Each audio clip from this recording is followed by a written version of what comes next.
Je voudrais qu'on dise tous un truc à Chris, c'est juste parce que on ne sait pas quoi dire, mais ça n'a aucune importance. Qu'est-ce qu'on se souvient de quoi? On se souvient de tas de bonnes choses, mais la première qui vous vient à l'esprit avec Chris, c'est quoi? Écoute, on a réussi à le gaver de steak tartare, ce qui était rare, lui qui était tellement frugal et tellement... le gaver aussi de films de Marlène Dietrich en mangeant du steak tartare, et c'était des moments exquis.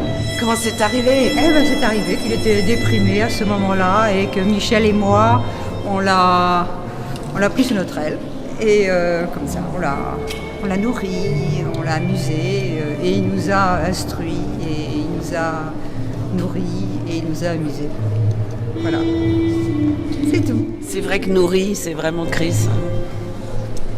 Vous, vous êtes une compagne Chris, oui, c'était un grand ami. Il passait très souvent à la galerie Virododa, où j'ai un bureau.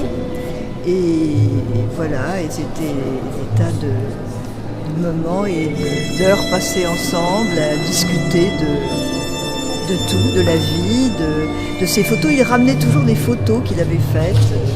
Comment vous lui avez parlé la première fois du film que vous vouliez faire? Et nous le voyions aussi souvent avec Eric, qui travaillait avec moi, Eric Leroy, qui travaille aux archives du film. Et c'est Eric qui a organisé toute la production du film que nous avons réalisé ensemble avec Chris, qui s'appelle Le souvenir d'un avenir. Et nous retraçons la vie de maman, qui était une grande photographe. Et une grande amie de Chris. Nous avions demandé avec ma sœur à Chris d'écrire le texte, le commentaire de ce film qui était consacré à maman, donc. Et c'était initialement Claude Roy, mon beau-frère, qui devait écrire ce texte. Et quand Claude a disparu, avec ma sœur Lelé, nous avons été voir Chris pour lui demander d'écrire le texte, voilà, de Jamais plus toujours. Il a fait un texte magnifique. Et voilà, c'est à cette occasion que Éric Leroy a rencontré Chris et est devenu à son tour ami avec Chris. Et qui s'est tapé tout le travail papier avec Chris, c'est un cauchemar. Chris ne veut jamais rien signer, jamais rien remplir, jamais rien écrire pour l'administration. On a fait tout ça ensemble, en effet, avec Yannick et moi beaucoup. Chris m'avait dit, je ne fais rien, je vais juste signer, mais je ne ferai rien. Tu te débrouilles, c'est ton boulot, c'est ton travail, c'est pas le mien. Moi, c'est de faire le film avec Yannick. Donc ça c'était... on peut dire que c'est vrai que moi, ce que j'ai comme souvenir, c'est des moments intimes avec Yannick chez Chris, nous montrant la maquette du travail. On a vraiment travaillé pendant plusieurs mois, en revenant sur des choses, en reprenant, en refilmant. Donc j'ai été vraiment, c'est une expérience, je dirais, unique et particulière et très intime et très proche du film, au-delà de l'administration et de la création même d'une œuvre. Et en parlant du titre du film, c'est vrai que la disparition de Chris, c'est le souvenir d'un avenir, pour moi aussi, puisque c'est un avenir d'avoir en souvenir ce film et d'avoir travaillé sur cette œuvre qui, j'espère, va vivre de nouveau encore longtemps. Yannick, vous lui avez parlé quand il est sorti de l'hôpital?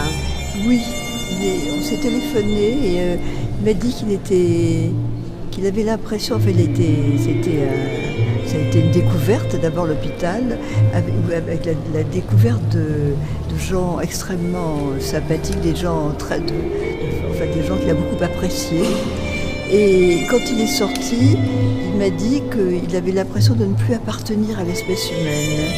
Parce il avait une expérience tellement forte à l'intérieur de l'hôpital et qu'il avait été complètement détaché de la vie hors de l'hôpital, que quand il est sorti, il était tout à fait désorienté comme ça, et cette impression cette phrase m'avait beaucoup frappée. Parce que c'est vrai qu'on doit ressentir quelque chose exactement comme ça, d'être en dehors des choses de la vie. Quand on a fait l'expérience d'un long moment à l'hôpital. Il est resté combien de temps? Je crois, d'après ce que disait Florence, 3 mois. 3 mois. 2 mois et demi, 3 mois. Et aussi, il y a plein de souvenirs avec lui. Enfin, il y a une quantité de... Moi, mon bureau est Galerie Virodolda, qui est une merveilleuse galerie, couverte donc. Et il adorait cet endroit. Et je me souviens que la première fois que nous sommes rencontrés dans cet endroit, il était tout heureux, qu'il avait connu des années auparavant. On était restés quelque temps sans se revoir et il était très heureux de voir que tout était en place, au même endroit, dans ce même lieu complètement hors du monde. Hors du monde et féerique en même temps, qui est la galerie Virodolda. C'est un lieu magique, complètement hors du temps. Et il venait régulièrement me voir. Quelquefois tu étais là aussi, Eric. Et il arrivait toujours avec l'appareil photo, la caméra, habillé comme un voyageur, avec des chaussures de militaire, des blousons et des poches partout, comme s'il partait au Groenland ou alors à l'Himalaya ou on ne sait pas où. Encore, c'est vrai, il venait Galerie Virodolda. Il nous racontait tout ce qu'il avait fait, enfin, les derniers souvenirs, ses dernières expériences de photos. Enfin, tout ça a été toujours... Enfin, il y avait toujours tout comme ça, ces jolies rencontres avec lui.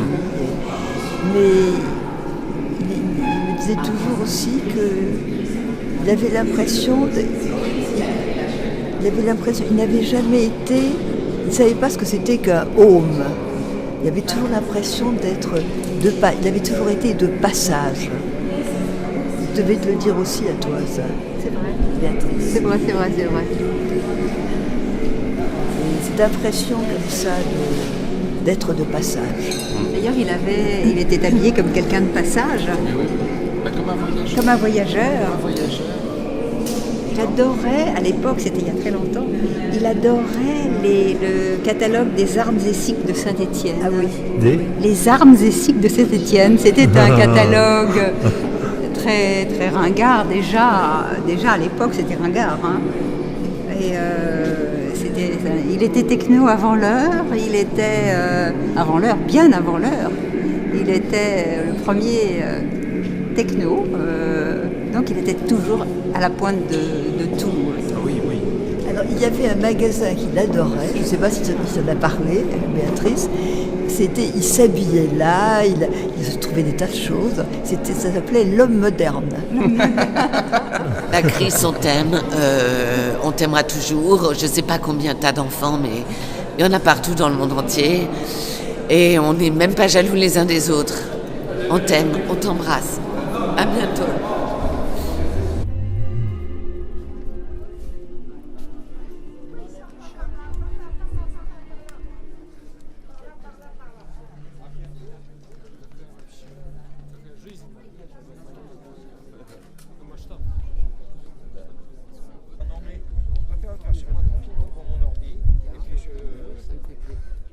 En pantalon militaire ou en... Ah oui, non, mais enfin, son blouson, moi j'adorais quand il était jogging. À la fin, il était en jogging. Moi j'adorais toujours les manches avec retroussées. son blouson en dalle. Mais quand il était au seuil, et qu'il avait 30 ans, il n'était pas en jogging, ça n'existait pas. Non, il était en jean, mais il y avait toujours ce bleu Chris. Alors un jour, il y avait une chemise bleue, je dis Chris, t'as une chemise vraiment, tu fais tout très bien avec tes yeux. Moi, comment, mais je fais pas attention. Menteur, il y faisait avait une vachement coquetterie. attention. Oui, c'est grande Tout coquetterie. changeait. Et avec quelle femme il avait été si épouvantable? Eh ben, je ne sais pas. Oh, je crois qu'il a été épouvantable avec plein de femmes, moi je pense. Tu crois? Ah ouais, moi je suis très contente d'avoir été D'avoir une pas amie. été la femme, ouais. Non, je suis très contente. Je crois qu'il pouvait être... Il faudrait Parce qu'on que demande il à était- Catherine, il parce était qu'il était tellement- évidemment éperdument amoureux de Catherine. Absolument amoureux de Catherine. Et ça, je l'ai uniquement compris quand il m'a parlé de René, en me disant c'est évident que René était... On sait toujours, parce qu'on parlait de comment s'appelle cette femme qui est dans Marianne Bad. Quand le réalisateur est amoureux. On voit qu'il est amoureux de Et donc je me suis Catherine. dit, ah Catherine! C'est comme ça que j'ai compris. Attention, elle est là. lui fait jouer dans L'héritage de la chouette le rôle de cette étaïre magnifique, musicienne. Non, il sublimait beaucoup les femmes qui étaient autour de lui. Je peux pas imaginer Chris caressant quelqu'un. Je le vois tellement timide, comment est-ce qu'il peut... Et Catherine m'a dit l'autre jour, elle me dit, écoute, j'aurais voulu quand même le tenir dans mes bras avant qu'il meure. Et moi je dis, moi j'aurais jamais eu de proximité totale avec Jean Cayrol et qui dormait dans le même lit parce que Chris avait... Ça me dit rien. Non, ça, j'avoue que c'est une confidence qu'il n'a jamais fait. Ah non, mais je pense que c'était pas du tout ça. Du tout. Ah non, il Ah ça détestait c'est ça. sûr, c'est sûr. L'Orsay, vraiment, il était vraiment presque intolérant. Il disait, mais je ne comprends pas cet homosexuel. Il disait, non, excuse-moi, mais je ne comprends pas. C'est en dehors de ma compréhension. Et c'est vrai qu'il était. Encore que moi, j'ai toujours pensé que c'est pas vraiment les femmes qu'il aimait. C'était les déesses, oui. Non, il faisait des femmes des déesses. Voilà. Des femmes qu'il aimait, il en faisait des déesses. Parce que quand même, il avait horreur des femmes enceintes. Ça, je le comprends.